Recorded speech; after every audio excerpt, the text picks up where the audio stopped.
So there's all these videos, not all these videos, there's one video I saw that I'm making fun of. You guys can, I'll go on your treasure hunt and find which one it is that I'm making fun of. There's a guy doing a dumbbell row, which is like, you got nothing else but dumbbells to work with. Doing dumbbell rows is a good option, and aside from that, it's probably not. This gym has 5,000 pieces of back equipment that are way more efficient than a dumbbell row.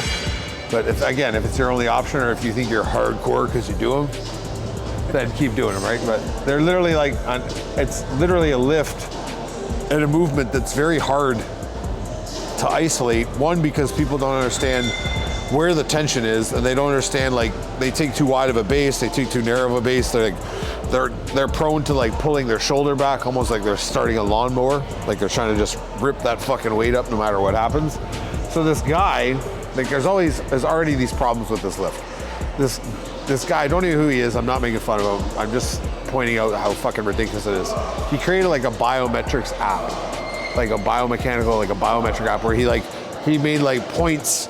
He made like a point diagram of like a point here, a point here, a point here, a point on your hip, and it's like showing how these lines all like converge together and go, and this is an optimal angle for this, and this you can show. And his optimal angle for a dumbbell row was literally doing this.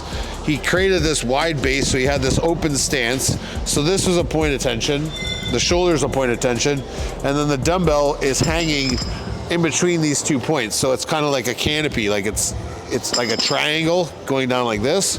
So he's saying as long as it's in here and you're moving up and you're pulling up like this is all lat, going like this. But as you can see, right when I pull, the first thing he does is this. It's that, which is wrong. No matter what, it's wrong. Anyone tells you different, it's wrong. Your first movement on shoulder, on dumbbell row isn't, and then pull, or snap and then pull. It's literally, you have to move through things that arch up through. So I'm moving up through. If I was to do this stance, I'm trying to arch right away, so I am trying to pull that shoulder down and rock up through and pull. But this guy's saying that since this biomechanics app tells you, like, this is the angle, this is the angle, as long as the dumbbell is in here and you're moving, you're working lat. But it's like you can visually see, when I show you the difference of my shoulder jacking or my hand moving first, that there's a massive difference, right? So people that are like easily swayed, in the sense of like science, they're gonna be like, well, this guy says that it's optimal because it's working in this range, and look at how much muscle they recruited. But it's like, but did he? Do you know what I mean? Like, did he? And was there like actual pressure sensors on his lat and like how much muscle was being recruited?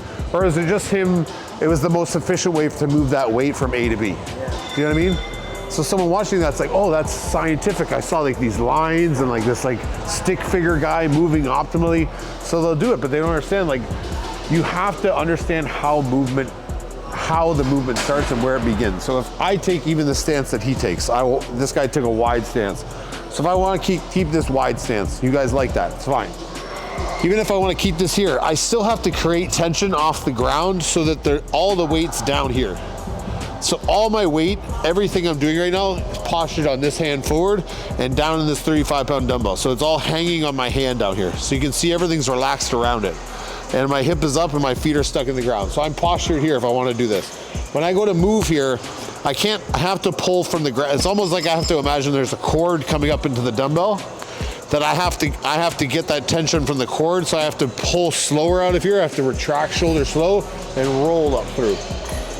And roll. So I have to get that arch, so low back arch, mid back arch, I have to arch and bend elbow and tuck. So my first movement is pulling my hand and breaking my elbow. It's not going like this.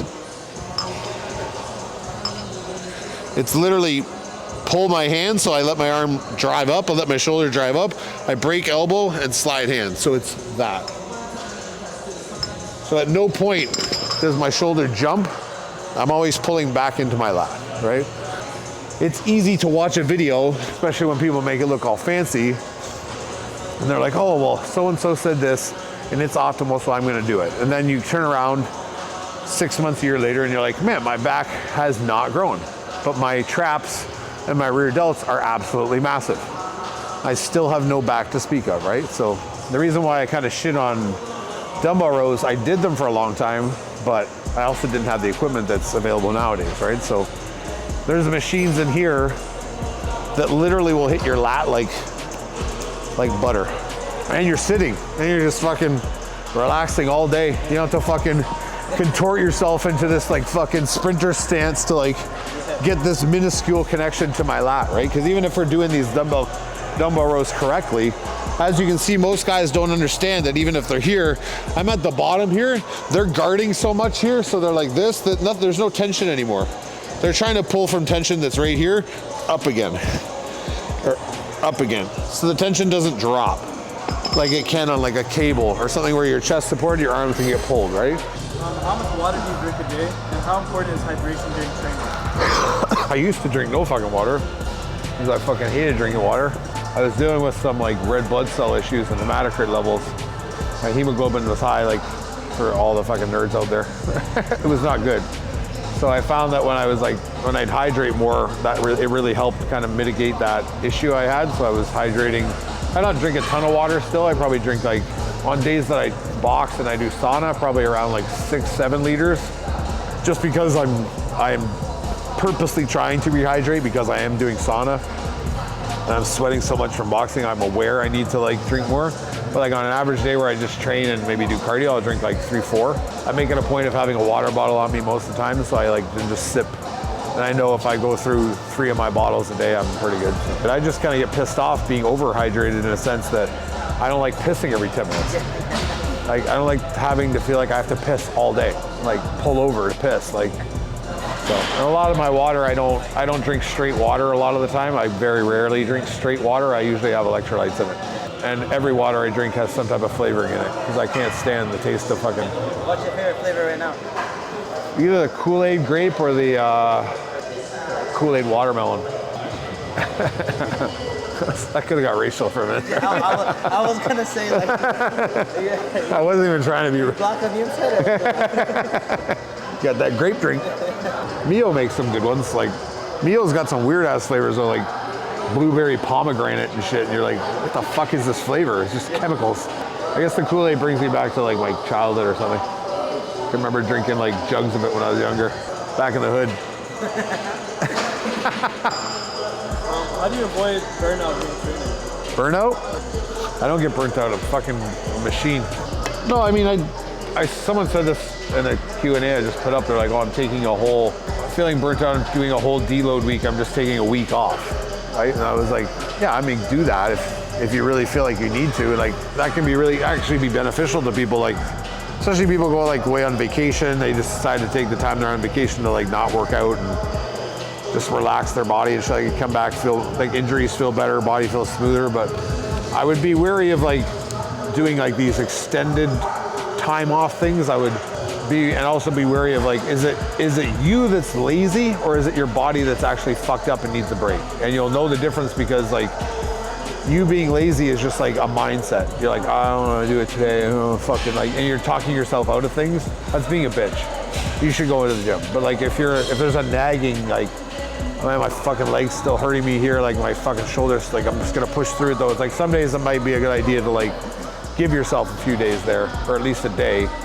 or at least a few days off that body part and like relax for a bit. But take as much time as you need. It's like we said in another video, the gym isn't going anywhere.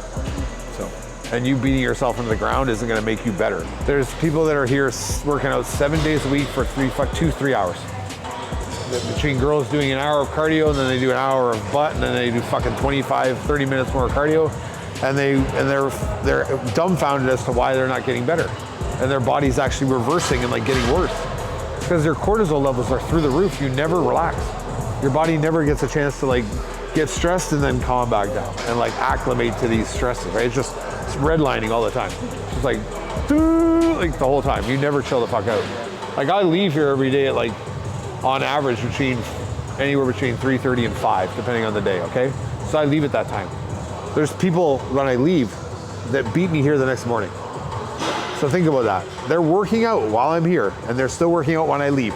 So God knows when they left. They're waking up at like 6 in the morning and getting here for 7. And they're here when I'm here. They're in the middle of their workout. So how much time did you actually spend resting or eating or doing anything else? It's like this phenomenon. There was only a handful of people like that when I was younger, of guys who were like super dedicated like that, and we were all thought they were weirdos. I know you're working hard, and we respect that, but like you got to chill out for a bit. No, bro, I need to do my arms 3 times a week. It's like, now it's like girls are the biggest culprits. Yeah. They're here all the time, man. They're doing fucking 4 leg days a week. It's like, do you think that that's gonna hinder or help you after a time? Like, if you were to if I was to constantly beat on something, like even a metal bar, if I was to constantly just smash on that metal bar with another metal bar, after time I would start to warp that, right? And then maybe even after a long period of time, crack it or break it. That's all you're doing to your body. You're just beating on it relentlessly. So like, over the year that you do it, let's say, nothing really happens, you're young. You keep doing that and compounding on years, and then they're like, oh, I tore my glute. I have a tear in my hamstring, my hips are all fucked up. I need a hip replacement because my hip is this and that, or like, I tore my quad off the bone. It's like, yeah, because you over fucking did it. Like, you just need to like stimulate and then get out. You don't need to annihilate yourself every day. It's like a boxer going in every day and like, he doesn't spar, he spars, he doesn't wear headgear, and he just goes full tilt with with 3 different guys sparring. And they just rotate them in, they just smash this guy. He's like, I'm getting better. He's like, after 10 years, I can't talk too well, but I'm gonna box you. Every time he hears the bell, he's like,